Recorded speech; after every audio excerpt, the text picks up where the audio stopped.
Seniors ಎಲ್ಲ ಪತ್ರ ಬರೆದಿದ್ದಾರೆ. ಆಕ್ಚುಲಿ ಅಂದ್ರೆ ಸರ್ ಮೂಡ ಪ್ರಾಸಿಕ್ಯೂಷನ್ ಆದ ನಂತರದಲ್ಲಿ ನಿಮ್ಮದೇ ಪಕ್ಷದ ಕೆಲವು ಸಚಿವರುಗಳು ಸಿಎಂ ಹೇಳಿಕೆಗಳನ್ನು ಕೂಡ ಶುರು ಮಾಡಿದ್ದಾರೆ.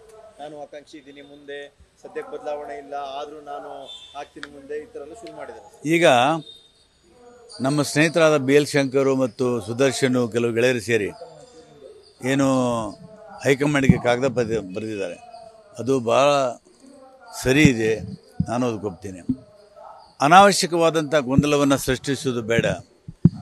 ಈಗ ಮುಖ್ಯಮಂತ್ರಿಗಳು ಕೆಳಗಿಳಬೇಕಾದಂಥ ಸಂದರ್ಭ, ಸಮಯ ಮತ್ತು ಅಂಥ ಅನಿವಾರ್ಯತೆ ಏನಿಲ್ಲ.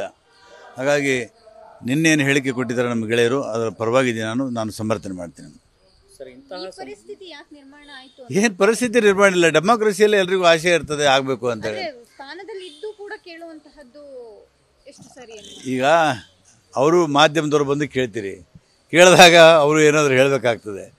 ಹಾಗಾಗಿ ಇದಕ್ಕೇನು ಅಷ್ಟು ಮಹತ್ವ ಕೊಡಬೇಕಾಗಿಲ್ಲ. ಅವ್ರ ಹೇಳಿಕೆಗಳು ಈ ಥರ ಬರಬಾರ್ದು ಅಂತ ನಾನು ಹೇಳ್ತೀನಿ. ಪಕ್ಷಕ್ಕೂ ಡ್ಯಾಮೇಜುಗಿಂತ ಗೊಂದಲ ಸೃಷ್ಟಿ ಆಗ್ತದೆ, ಡ್ಯಾಮೇಜ್ ಏನಾಗೋದಿಲ್ಲ. Okay, thank you. News first ನಿರ್ಭೀತಿಯಿಂದ ನಿಮ್ಮ ಪರವಾಗಿ.